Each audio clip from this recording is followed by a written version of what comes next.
கிராமத்துக்கு வெளியே ஒரு அமைதியான இடம் இருந்துச்சு. அங்க ஒரு பேய் வாழ்ந்துகிட்டு இருந்துச்சு.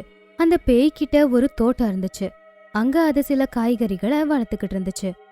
ஆனா பகல்ல அது ஒரு சாதாரண பொண்ணாதான் இருந்துச்சு.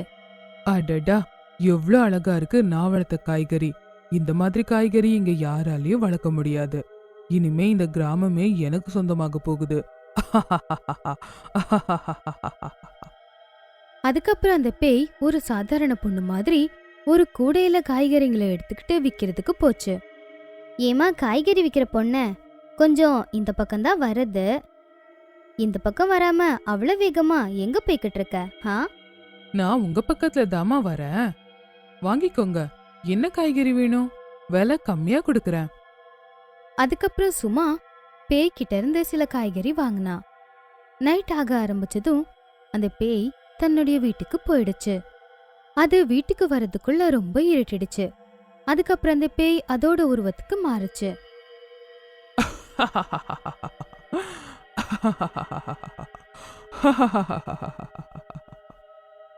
கடைசியா எல்லா காய்கறியையும் வித்துட்டேன். இதுக்கப்புறம் தான் தெரிய போது என்னுடைய மகிமை. அப்புறம் இந்த பக்கம் சும்மா அந்த பேய்கிட்ட இருந்து வாங்கின காய்கறிய நைட்டு செஞ்ச சமையல்ல அதை வெட்டி போட்டு சமைச்சா. அதுக்கப்புறம் புருஷனுக்கு சாப்பாடு கொடுத்தா. அடேங்கப்பா, இன்னைக்கு குழம்பெல்லாம் ரொம்ப ருசியா இருக்கே. ம்ஹும்ஹும்ஹும். எனக்கு எப்படி தோணுதுன்னா சாப்பாடு கூடவே என்னோட விரலையும் சாப்பிட்டுருவ போலயே.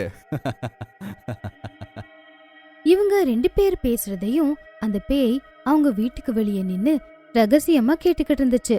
அது திடீர்னு சத்தம் போட ஆரம்பிச்சது.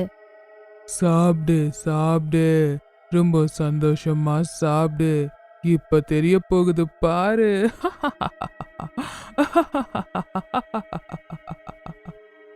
சாப்பாடு சாப்பிட்டதுக்கு அப்புறம் திடீர்னு ராகேஷோட காதுல அந்த பேயோட சத்தம் விழுந்ததும் உடனே ராகேஷ் வித்தியாசமா நடந்துக்க ஆரம்பிச்சான்.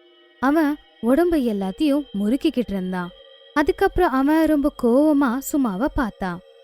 ஏய், இங்க வா, என்னோட காலை அமுக்கி விடு. வர்ற வர்ற நீ ஓவரா போயிட்டே இருக்க. புருஷனுக்கு நல்லபடியா சேவை பண்ணணும்னு தெரியாத உனக்கு? என்ன திமுரா? உங்களுக்கு என்ன பைத்தியம் பிடிச்சிருச்சா?